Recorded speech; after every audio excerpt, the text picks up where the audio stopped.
Big guy, Tatumza. how's it, my man? I'm good. I'm hundreds, bro. I'm hundreds. You're 100. Who's that guy behind you? Hey, bro. Ambiance. Ambiance. Ambiance. Yeah. Otherwise, how's Cape Town? Hey, How's, good. how's the other province? How's it? How's the other province? Well, Or hey, say, how's the other country? hey, my man. I finally got a visa. I can't get out of this country. I'm trying to get out of this country. And hey, they've held us there in Europe. Yeah, life in Europe. And winter is coming. Hey, my man. As you can see, it's snowing here in Cape Town. So, Same as Josie, my man. Same as Josie, same as Josie, bro. But otherwise, yeah, Tumza, you good? Eish, really, you want to know really, how am I doing? Doesn't sound good. Let's pass, man. Yeah, this lockdown thing, man. Being stuck at home, less movement and stuff like that. It kind of works mentally, but yeah, I've been keeping myself busy, man. Doing some stuff just to be relaxed. But yeah, and also I think this lockdown has given me a chance to look at myself and find stuff to do, man. Find stuff to do, and in a way, it's been good. It's been bad. So yeah. Hopefully, also on your side, it's the same. No, my man. It was a blessing in disguise. I mean, there's so many things planned for this year. Mm. Uh, and unfortunately, you know, COVID-19 and this pandemic, it's really has taken like its toll, especially on us freelancers, and us people that work in the space that we're working in, not having how can I say a steady salary coming in. People that always trying to do so many things. So it's taken its toll, but I've had to adapt to it. You know what I mean? And I think that I was in a comfortable space in terms of like traveling a bit and just doing stuff that you normally do in a day for the past 5-6 years. But then everything just came to a halt, and you need like just new ways of trying to make a living, one, and two, just trying to better yourself, basically. If you've been following on my socials, every day it's just been me, it's just been training, working hard, trying to look after my body, my health, and I'm lucky to have a housemate who's really also into fitness, and we push each other. You know what I mean? So I'm in the best shape of my life for quite a long time because now Yeah, just everything aligning, man. yeah. And then speaking about working out, fitness and stuff, we've seen so many footballers training at home. Some are complaining with the fact that they're training at home, training on tiles, that they might get injured quickly because it's not the same as training on the pitch. Yeah, And yeah. right now inside, you said you've been pushing yourself and you are in the best shape of your life. When you look at it, how is it different for you? Because these guys are some of them they're complaining that it's not conducive for them as footballers. Yeah. So uh, I kind of I've been playing a lot of five-a-side and futsal. So futsal you play in concrete, and five-a-side you play on turf. So it's kind of like conducive for me, and I understand what the guy's saying when they're playing on grass, a bit softer. You know what I mean? And they run for longer yards. And in my case, I kind of like been used to it, and also with what I do freestyle.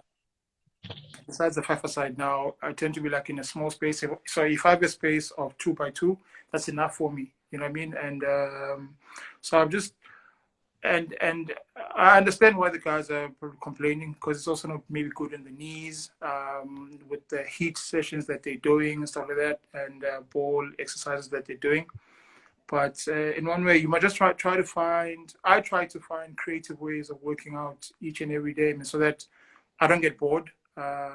So if I do a heat session or I do something with weights, I always try to involve a soccer ball. It just keeps my mind going and just trying to be, creative in that sense. Yeah. Normally, what I do when I chat to someone, I always say they must just give a bit of background introduction of who they are, where they from, stuff. What is it that they do? You understand? Chris Njokwana, born and bred and battered Kwalanga, Cape Town. Cool. It's a township just outside of the Cape Town CBD. There too, I started out playing football very, very young age, playing for Ubao Ketch. Everybody would know him. He had a small team called in Liverpool at that time. At Liverpool would train at Langa High, which is like stone throws away from my house. I started there at 6. There will be like 30 or 40 of us with one ball. And I had a tatty ball because he had a ball. He wasn't really like a proper coach. You would just kick the ball one way, and all 30 of us would run, follow that ball, try to kick the ball. You know what I mean? Maputi, Gareth Ngata came from those hands. A lot of guys that from Cape Town actually played, went on to play professional, actually started there. And then his schooling also Sabulela, stone throws away from my house. Moved. I was in standard 2, but standard 2, then my mother, she's a domestic worker. She got how can I say? Oh yeah, some advice from her boss that I should maybe just go to a white school. So I went to Pylons. I had to drop 2 grades started fresh because my English was not good. If I had to say go, I would say go. If I say I want like the scissors, I would like scared. I couldn't speak a word of English, right? Yeah. And fast forward to grade 7. So I fast forward to grade 7. I became a prefect, and I was busy a lot into sports. There was no soccer. No, there was soccer at the primary school. Then I moved to Pylons High, where I played basketball, a bit of water polo, played cricket, isoka, ibingeko. Then I joined Old Mutual, which is right next to Pylons. Played for Old Mutual, and then I got scouted by Mr. Emmanuel at Hellenic when I was 15, because we played back in those days. We used to have a thing called night series, or we played Wednesdays. We played against your Cape Town Spurs and your Hellenics, which were the 2 biggest academies and like profound teams at that time. And so he actually saw me there, and he tried to recruit me. And then the guys at Old Mutual tried to keep me. And I remember I made my debut at 15. We played a friendly against Belleville City. The senior guys, I was 15, came on and I scored a goal. I was touted to be, the next best thing, and then, Hellenic were coming strong. They wanted to sign me, so I signed for Hellenic. At that time, they were a Greenpoint. They were Greenpoint, playing at Greenpoint at Utility Field there. I played there until I was 17. So yeah, a good 3 years there. That's where I kind of like learned, proper footy. And I was only black guy amongst colored guys there. When mutual would be like a mixture, because Lang is just right next to Pylons and mutual. It was tough because as a 15-year-old /16, but turned 16, if you know the distance from Salt River to a green point. So I didn't have a like train fare or whatever. So what I would do is I would jump train, right? Is for take a train to Salt River, get off at Salt River, and walk all the way to Greenter after.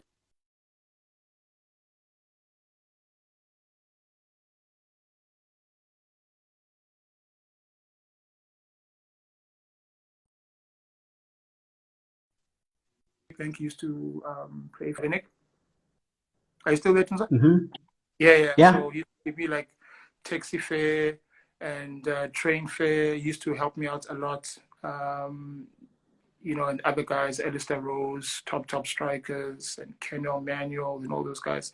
And then from there, from there, this is my soccer side now.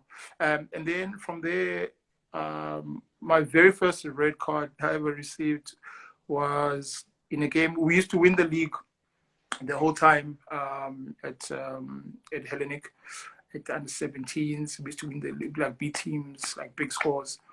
So I was on the bench and I came on against this. I can't remember the name of the team now, but it's also like a local Cape Town team. And we were leading like 4-0. Came on with about 10 minutes to go.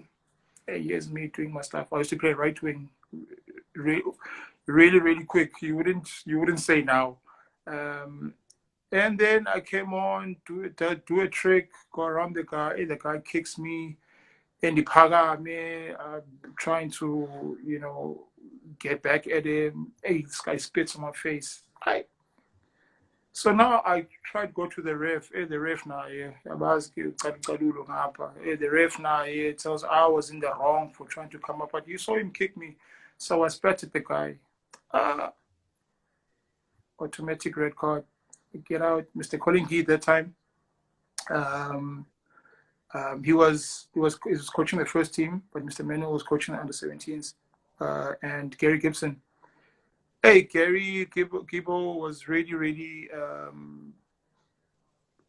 disappointed in my reaction, but you know, as a youngster, he tried to calm me down and tell me where I was wrong and whatnot. A few days later, we had a meeting after the match. Oh, Mr. Kolinki suspends me for like 2 months, and then I don't play as a 17-year-old.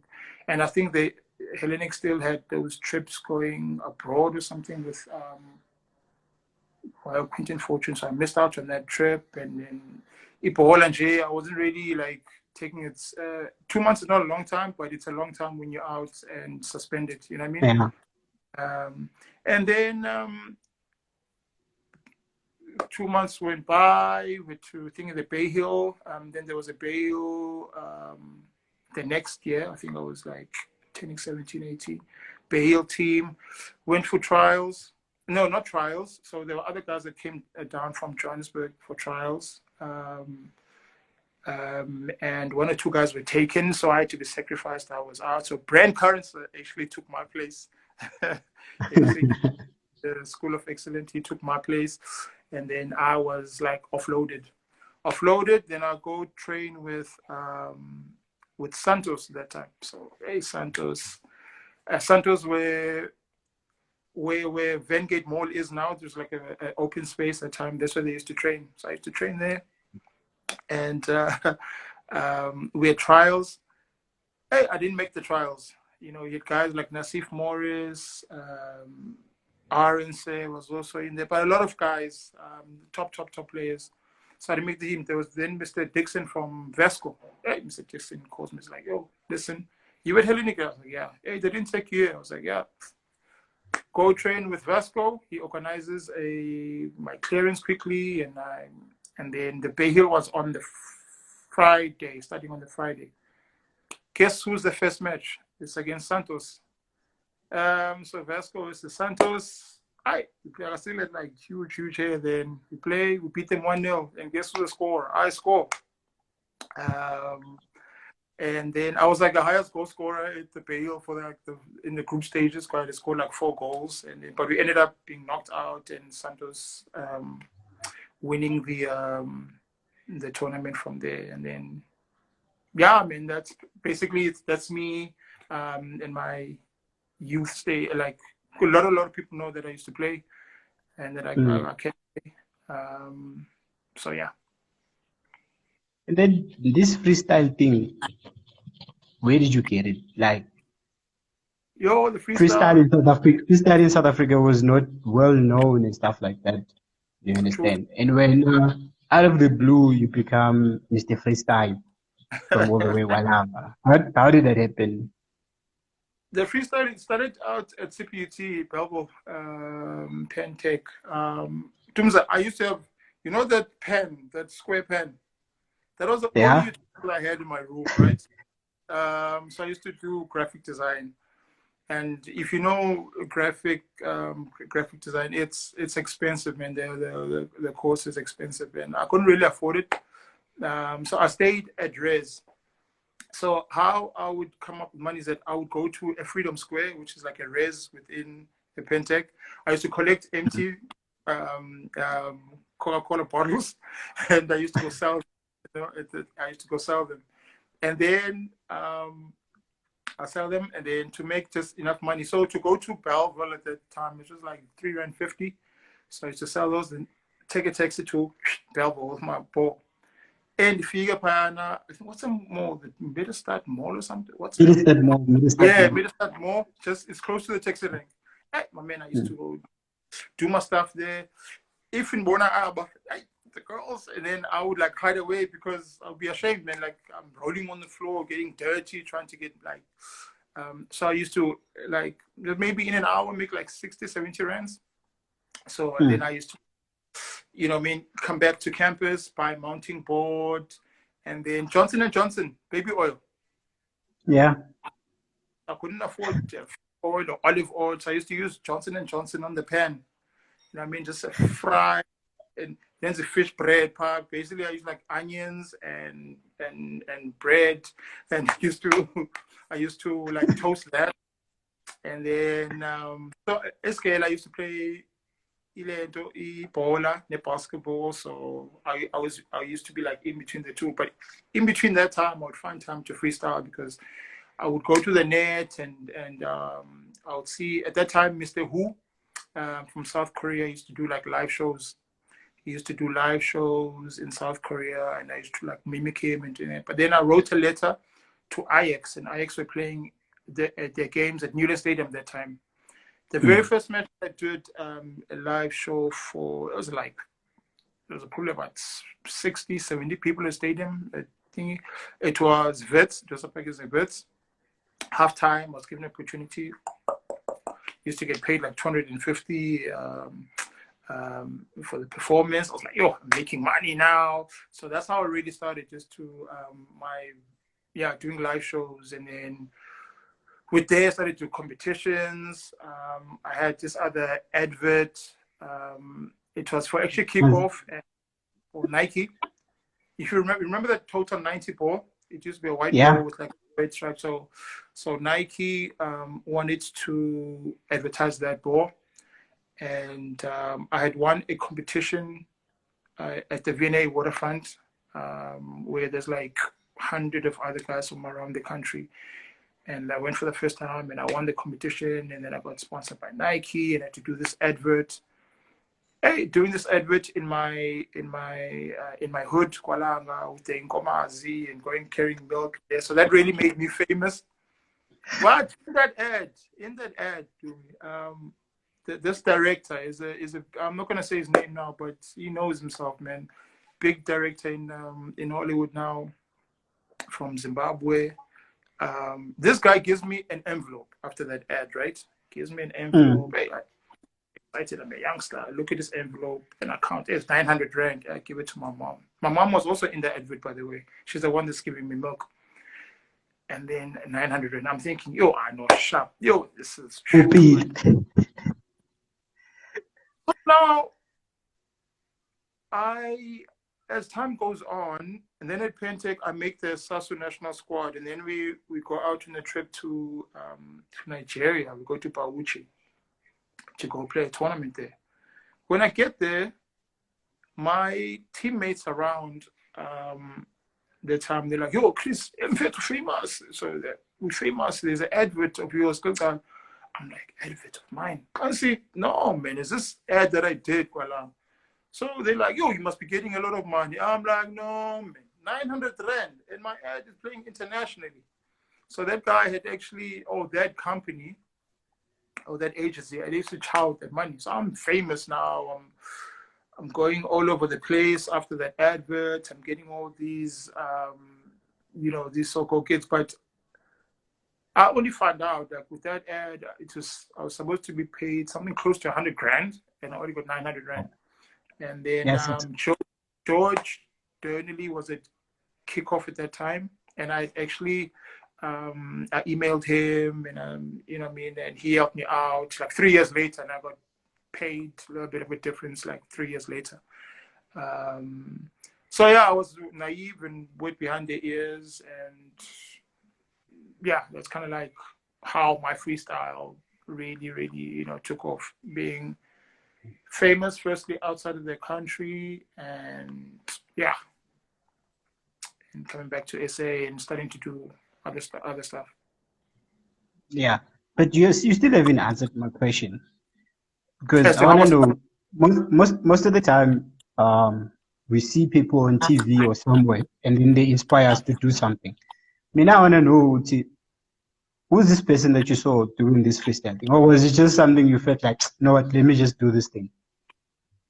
So besides Mr. Who on the internet, Professor Ngubani was doing, I think, some anniversary, I think, 50th or 10-year anniversary for kickoff or something. So he was doing this roadshow, and he was at a taxi rank Kwalang, and people knew me Kwalang for Uteka, and they like, somebody had called me saying, yo, cool time, yo, a taxi rank with kickoff. Hey, I run and I go to I'm like, I see this time, it's like 55 years old. He's doing all these tricks. So I'm a hot man around. They're like, hey, Chris, do you know who's this? I'm like, no, I don't know. Professor Ngubane used to play for, in Durban, I think Pushbacks, was it? Or, Devin Bushbucks, yeah. Yeah, for Pushback. My man, I got hooked. Right? I'm like, if that guy can attract a crowd of like hundreds of random people within seconds and do all these tricks, I'm sure I can also do that. You know what I mean? So I asked him for some tips, and he was very, very ill. Professor is just one of my heroes, man, because he was humble. I went back to do my history, and I went to the internet and I checked, and then bro, he took me under his wing. Even when I did some other endorsements now for ShopRite, and I was doing ShopRite soccer skills in Durban, he would come down to the beachfront and just give me tips on how to do that and that and that. So he actually inspired me, Professor Ngubane. Yeah. And Yeah. before we go any further with this conversation, I need to tell the people that you once hustled me out of my 50 rand at UWC after training when we both played for UWC SAP team. You know what this guy did? Normally, where we trained at Liberty Grounds, there was this bin, the blue bin, and you said you can kick the ball from, you can kick the ball from like a few meters. It's going to go in there, and then everyone needs to put cash. And I was like, I think it was my first or second training session. I was like, nah, never. This guy would never do it. And then boom, you kicked the ball inside. You took the money. And then the second thing you did was you also take a ball from a ground into a Liberty Res. And I was like, guys, so God, there's no such thing, because I wasn't exposed to people that are into freestyle and whatever it is. And you did that. So I think that was the first time it really caught my mind that, okay, there are people that can do this and stuff like that. But yeah, I just needed to get that out of the way. Man, The other thing is that I told you I needed money, so that's how I hustled for money. So yeah, man, I didn't know what I needed.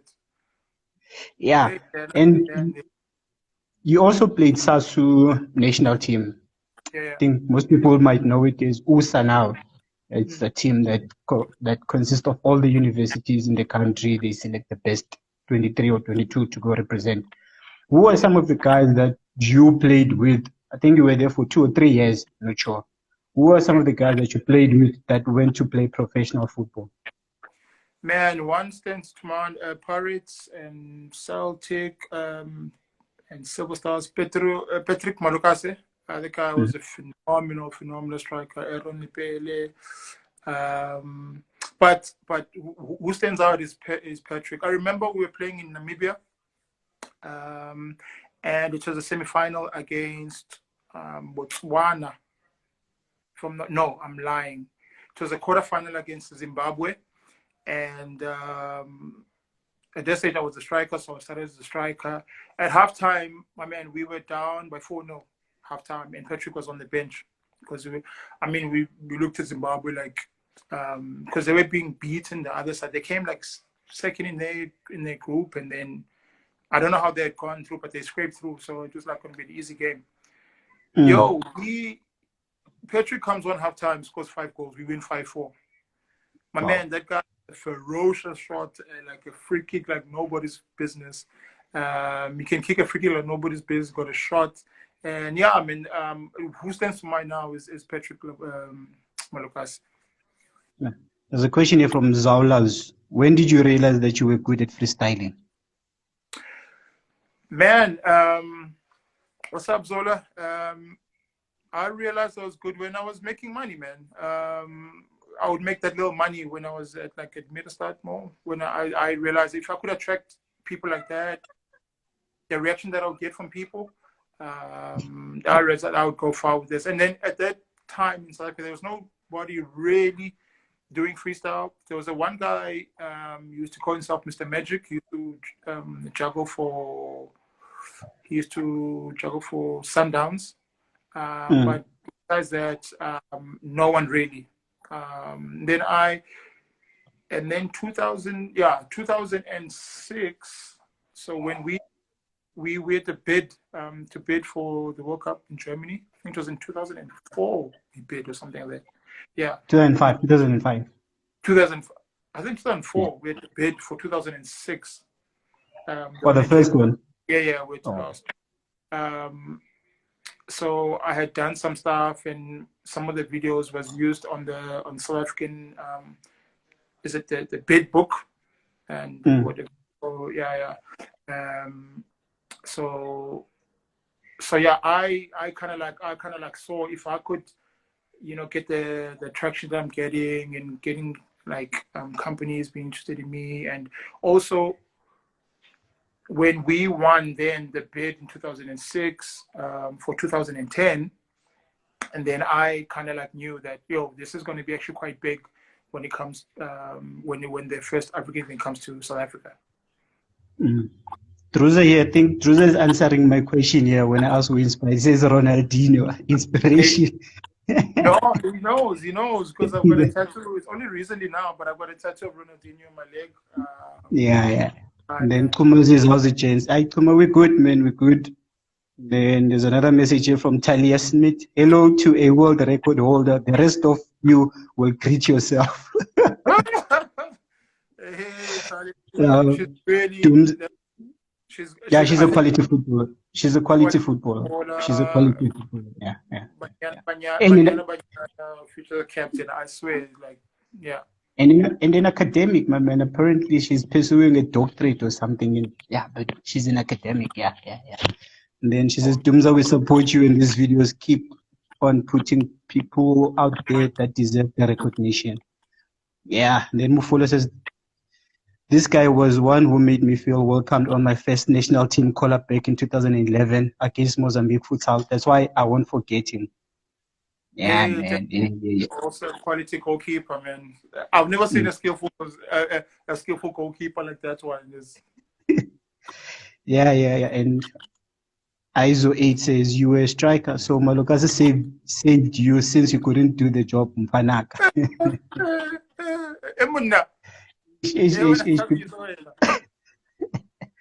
So yeah, I remember, I think it was the Red Bull gig that you did, and you won it, the Red Bull gig. It had Edgar Davids, and I think Edgar Davids was the ambassador of the whole thing. Yeah. No, so firstly, that was before going. So I had to win the one in South Africa first, and then qualify to go to Sao Paulo, the first international one in Brazil. And I remember, man, I was just so scared because my dream in the world was to be top 10 in the world, just to be recognized top 10. And then there were like 44 countries from around the world. I was the only one from Africa, and qualified for, so there's qualifications before the actual night where there's 16 guys qualified to make it to the top 16. The top 16, then my first battle, I beat a guy from the United States, D Fresh, and then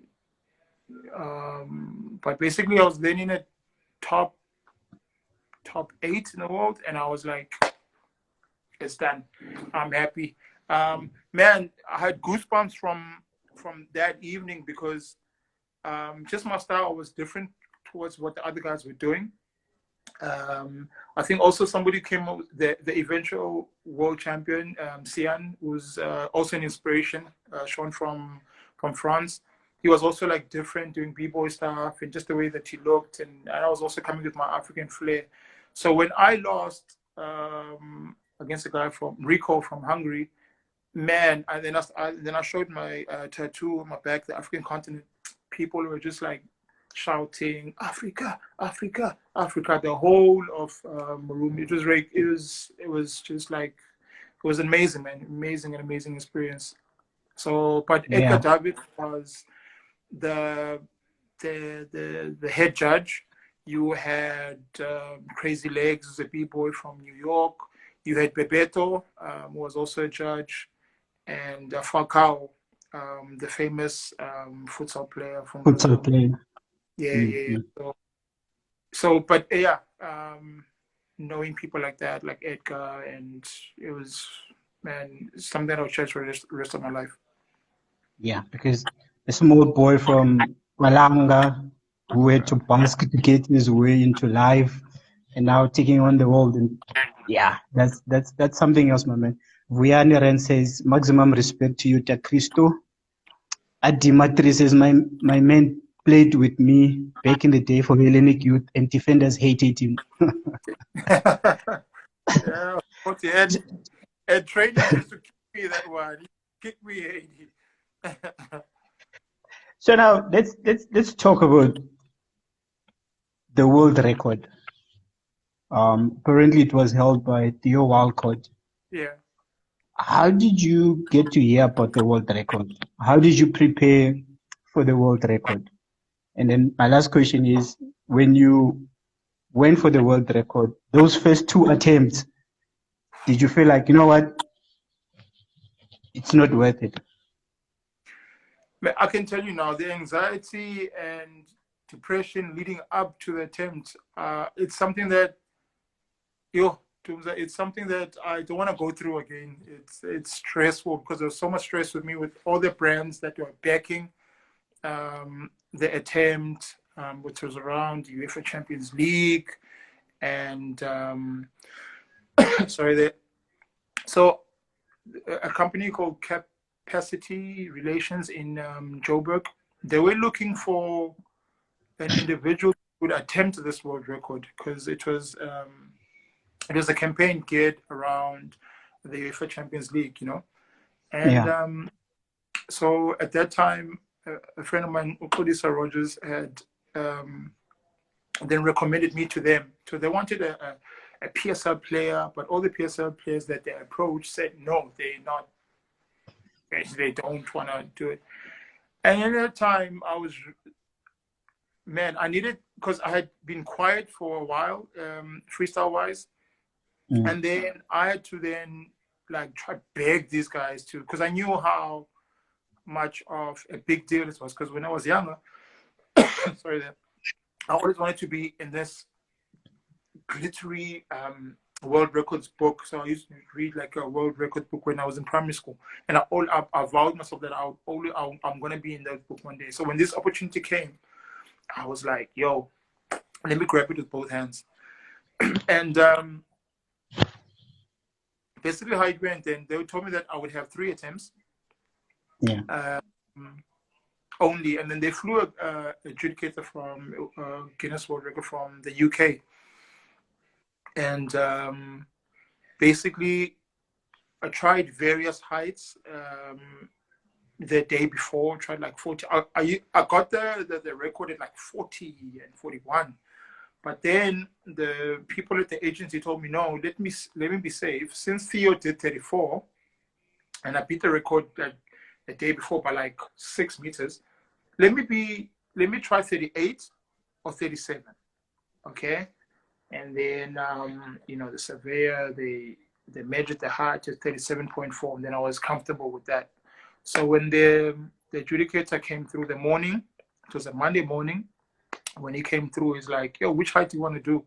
I wanted to do 40, but they told me no. Let me do 37.4 just to be safe. My man, they dropped the ball. When you look up in the sky, you can't see nothing. It's like an ant, really. They drop the ball, it doesn't fall, and then also when they drop the ball, it doesn't go down the same way the whole time. You know what I mean? So when you drop the ball, it hit my knee, flew the other way. I had a bruise. In my knee, on my thigh. Sorry. Second attempt goes, hits my chest, hits my knee, goes the other way. So now I'm thinking, in my mind now I'm thinking, Chris. When's into waste imali yabantu, people flying down from England just to come. So I'm looking, and then at the people around. I remember OG Molefe was there. He was like, "Yo, maximum respect to him because he was the one telling me to keep calm. I've got this. He's a juggler." So if you hear on the final video, that's OG Molefe's voice saying, "Yo, well done, juggler." But then the third attempt goes, because they asked me want to have at least a 5-minute break. I was like, nah. 20 seconds later, I'm like, yo, let it drop. They dropped the ball. The ball kept on moving. There was a time when my eyes were closed and then I opened them again. I don't know how the ball just hit my knee. It went the other direction. I ran like 8 to 9 meters to go meet the ball. So basically, if you control the ball and tap it 5 times, then that's considered as like the world record. Hit my knee, and then I went other way, did it. I picked the ball 100 meters the other way, and finally got the world record. But I must say that I will never, ever attempt that. The amount of stress that was, my man. No, I'm good. Eh? You're good. But the process going through for the world record, the training and everything, was it like intense training? Where did you train, like dropping the ball, the height and stuff like that? So basically, I trained Kwalanga. I used the rugby poles at the stadium, Kwalanga. And then I was like, no, that height, it's quite easy. It was like 30 meters up in the air. And then I went to the Silo hotel at the waterfront. And then I asked the manager there. And then the height there was about 42 meters. I asked him, then he gave me an opportunity just to train for like an hour. Because I wanted to train for like 4 hours. He gave me an hour for free. Then they dropped the ball there. Halfway between the rooftop and silo, just like 42 meters, dropped it. And I got it a couple of times. And then that was like 2 days before going to Joburg, the Friday. And then the agency would always like push me to like train. But I wasn't training really because I knew that I would get this. But yeah, no, I was confident I would do it, but when it then came closer to the record, then the amount of pressure that I was getting from outside, it was immense. Yeah. The message here from Iso: you never like it when I say it, but I'll always say it. Freestyling in South Africa wouldn't be where it is today without Chris Njokwana. Legend, mate. May your light keep shining brighter. Mufolo Tem says, world record, it means a lot to him. Beber 12 Respect to my guy, Christo Jagla. Taught me all the basics of futsal when I just got introduced to the game a few years ago in Joburg, playing for OPC. Always been an inspiration, short buddy. That's the Christo we all know. Never breaks down from a challenge. Truly, tell Wow. them about the new record you're trying to achieve. Oh, Hey, Truza is letting things out. Thank you, Drew. Thank you, Drew. Thank you, Truza. True, it's killing me. Basically, I'm trying to. Everyone hit it first year. Eh? Or what? Is this an Yeah, exclusive? it's an exclusive. Hey, this is true. Yeah. He's my man. He knows everything.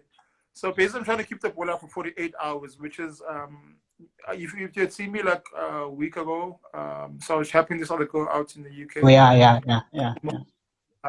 doing 7 million taps. So I did like 35. That was actually quite easy, to tell you the truth. But 35,000. it took me like 8 hours. So basically, what I'm trying to do is keep the ball up for 48 hours, and having a 5-minute break in between, like every hour. Which I believe I would do it, man. I just need a company that's gonna back me up, because I've been having this for the past 4 or 5 years, and if I get that, that's gonna be like really, really huge. Yeah. For people who didn't get this guy is trying to tap the ball for 48 hours. I know there's people who can't tap the ball for like 30 seconds. This guy is going for 48 hours. So if you know anyone that knows someone who works for someone somewhere, this guy needs a company to back him up. So yeah, it's for a good cause. And yeah, man, all the best for it. All the best, all the best. I know you're a hard worker. You will succeed, my brother. You will succeed. Now You know, let's funny move enough, away from. sorry, funny enough, there's a guy here that was here, Dan Magnus. He holds the world record for what I'm trying to What? do. Yeah, Dan Magnus. What? He was here in the comments. So he did it. He was in South Korea, if I'm not mistaken. I mean, Asia, and he did it for 26 hours. And he's also like a great inspiration for me. Also, Dan. Met him at Soccer X back in the days. He was at the store at the booth for he was juggling for Sundowns, freestyling for Sundowns, and then but he broke the record. Hey Chrono, what's up, Chrono? With your respect. Yeah, man. And before we move on, what did it mean to you breaking the world record? What doors did it open for you? Man, the world record, my life at that stage, like 2 years ago, was really, you would know, man, like we close mates, and you know, I was really my life was it took a turn for the worse, really. Not of my own doing, I would say. I was like heavy under debt, and I had lost my little brother a couple of years before. Company that I tried to to grow had been kind of like taken away from me, and I was in Joburg. I was homeless in Joburg. People don't know this. Man, so the cars I used to have, I used to drive a Corsa, a black Corsa in Joburg. So I used, if you know the engine garage close to Mill Park. Yeah. Mill Park. By McDonald's. I used to park my car there, bro, and I used to sleep by the garage, and then I used to know by the Wimpy, the petrol attendants would know me there. I would also change locations and maybe go park by the BP garage close to what's that place now? Gold Reef City. There, because they're kind of like safer. I used to also park at the garage by Marencha. There's another. So I used to like stay in garages where it was like, kind of like safe. And then I stayed in Dainfane for a few, friends in Dainfane for a few. Moved, stayed in Rosebank, from Rosebank, and then a good friend, mate of mine, who was also a freestyler, Bobby, took me in in the south. And then I lost my car, got repossessed. That's how I really knew Joburg then. Then I would have to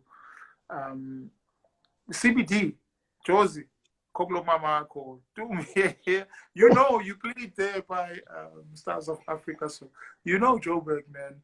I learned so much in Joburg. I used to bask there by North, the taxi rank. Bro, I think, yeah, it's too early now, but I don't want to write a book, but I need to shoot something. I need to do something, Yeah, to do something. yeah, man. It's something else. Now you also into coaching. Let's talk about that. Why coaching? Man, I've traveled. It's a pity, when people don't believe when I say I've traveled 55 countries. It's because I've maybe never I'll travel alone, so I never get time to document. I never have a good phone, I have a camera to document. So I've been all over Africa, been all over Europe, South America, through freestyle. And most of the time, when I go to these places, I would suss out what's happening there in terms of like football, and I'll tell them like, South Africa has got the most skillful players in the world, and I'll try to compare,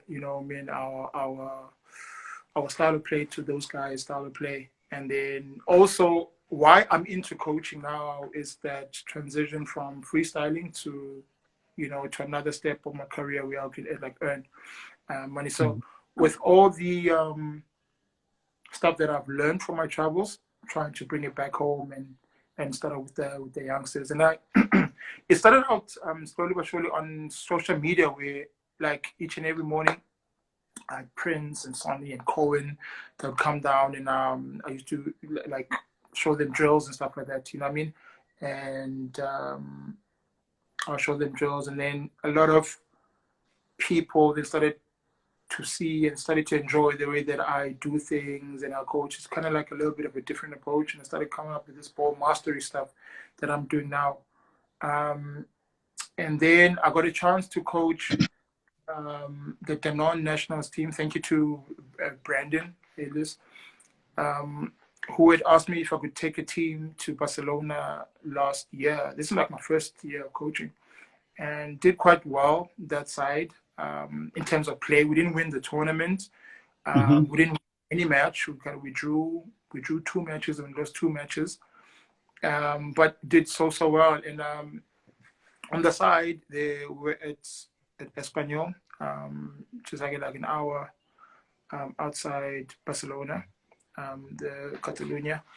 So when I was coaching there's a guy that he invited me over now in Feb.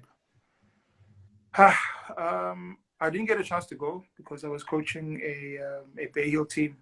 I turned down that opportunity because it was going to be me going and just to see how they actually do it in Europe and how they coach youngsters and what equipment they have and new technologies and whatever.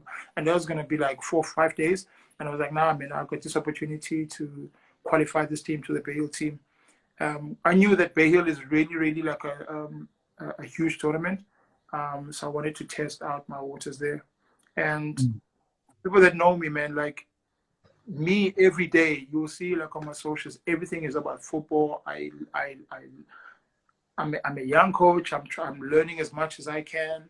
I'm wet behind the ears. But it's a bit sad where, you're trying to progress and you call people asking for some advice and doing that. People just like they mize you and they don't get back to you or I don't know. Yeah, but less said about that, the better. The team that I was coaching qualified the team for the Bay Hill, and then all of a sudden you've been put aside, no explanation, no nothing. But anyways, I'm doing just working hard, man, trying to do bigger and better things now, and I've been given an opportunity to coach like one of the big teams in SA ball mastery. I'm learning a lot, and the guys are also like, I think they it's something new in SA, and they liking my approach and how I do things, and it's something kind of new in SA, and trying to like go towards that direction now. Maybe not. I'm not technically savvy when it comes to like games and like trying to figure out formations and do this and that, but I'm trying to learn as much as I can, man. Yeah. Is it safe to name the team Yeah, that you're yeah, yeah, busy yeah. with? Almost. Yeah. Okay, guys. This guy currently is busy with Orlando Pirates during this lockdown.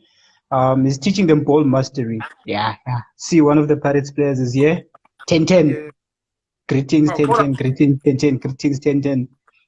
There's a message from Doom says, nice one, Chris. It was always a pleasure to play against you at Zoo Lake, 5-a-side. Write that book already. Mufolo Tim, you're an inspiration, bro. I keep saying it. No matter what obstacles you faced, you always showed that humble, passionate side. A book wouldn't be a bad idea. Rendani 10, who is that? Rendani 10, why don't you start a ball mastery academy? Hey, so right now, whatever little cent that I'm having, man, whatever money that comes in, I'm saving to buy equipment, buy balls, and do this and do that. So, I'm already on the way doing that. So every morning, just like pre-lockdown, I was actually starting out and teaching that, and that was coming along nicely. So post-lockdown, definitely sure. Whatever little money that I'm getting into, I'll actually, and companies, I'm gonna ask for like small equipment so that I can actually make it bigger and bigger. You know what I mean? So yeah. Yeah. And in terms of your coaching qualifications, which ones do you have at the moment? At the moment, I only got a D at the moment. So also online, there was plans of going overseas after this lockdown with a friend of mine, with Drew and Kalisa. So from there, I was there. No, I was actually they're going for a holiday in July. I was actually going to take a detour somewhere else and like trying to go to Finland with my friend Maluka there to do my courses. But I think now it's in Jan. So, and also I don't want to skip and like do your UEFA stuff before doing the like very, I don't want to say basic, but your SAFA and your CAF and stuff like that. So that all requires money, you know what I mean? So so I'm trying to save up and do all these things, you know. Yeah. Adima's Yeah. asking, anything specific you would like to study, Chris? Oi, more on sports science stuff with that side, the psyche also, psychology, and maybe the fitness side of it. I don't want to do stuff and then injure players whilst I'm doing, you know what I mean? So I wanna study and I want to get as much as I can, man. Yeah, Involved. yeah. And as someone that's into coaching now, and then you look at the standard of development, I want to go up there. I want to grassroots level Yeah. development. As you said, you've traveled more than 50 countries, and I'm sure you've seen how other countries do stuff when it comes to youth development. Where are we Yeah. lacking, and what should we improve on? Um, like I said earlier, we have some of the most skillful players in the country. If you look at like even kids that play Pukwini, people like kids that go around the ball and they mimic what the other guys are doing. The kids in Europe that age at 7, 8 couldn't do that. You know what I mean? But now the disconnect happens, I for one feel when you reach maybe 10, 11, Okay. those are like crucial stages where these kids like they soak in, you know, whatever. So now from there, I'm not gonna blame the kids. I'm actually gonna blame the lack of quality from the coaching that they receive also. You know what I mean? And how Okay. the message is maybe like put across. I just feel that we must first equip ourselves by learning as much as we can, and then so that we can like um, impact the kids in a positive way. Um, so that's where we lack in the coaching aspect, and then we just have to teach the kids the right things, man, how to receive the ball, how to turn, which way. I mean, it's like small stuff like that. But I feel that South Africa, right? We do have a long way to go in terms of like we don't have like the technological stuff that other countries are using, be it all the stuff that the tracking in terms of like kilometers ran and all the scientific stuff. But I feel that if we take development seriously, Vision 2022, is it 2022, né? Yeah, it was Vision 2022. I'm fit to it. Forget. I think that the old guard that is there now, top brass, they must just give the younger guys, man, an opportunity. You know what I mean?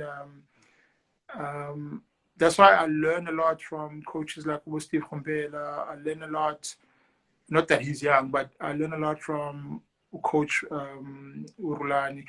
Vich, I'll tell you one thing. First time I saw Urulani was at Clapham in Pretoria. I went to drop off a boy. I begged him there, you have to look at this boy. And then he looked at this boy, took him under his wing, and then they were gonna preparing for the Bay Hill. He comes back to the Bay Hill. I can't remember how many years ago this was, but I think they won the tournament there 1-0. Bro, Coach Ulani, I was sitting on the stand. I don't know if I'm the only one that noticed it. He used all the substitutes. Mr. Njokwana. Yes. Mr. Njokwana, not to catch you, my man, but Instagram gives us an hour, and I'm checking now. We've been talking for 58 minutes, my man. Really?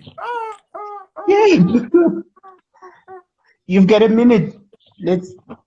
A minute. And I'm just going to say to you, thank you for your time. I appreciate it. I think we're going to do this again. We're going to do this again very soon. Thanks, bro. You know those guys, if you don't say thanks to them, they're going to be on your case. So you deserve to say something to them. To who now? You know those guys. Oh. The Nyora. The Nyoras. Chup is coming for you guys. My man, no, I'm sorry, but it's this time, but we're having a good chat. But yeah, we are gonna do this again. Just a quick one, man. Dumza, very, very proud of you, man. You're doing a great thing, man.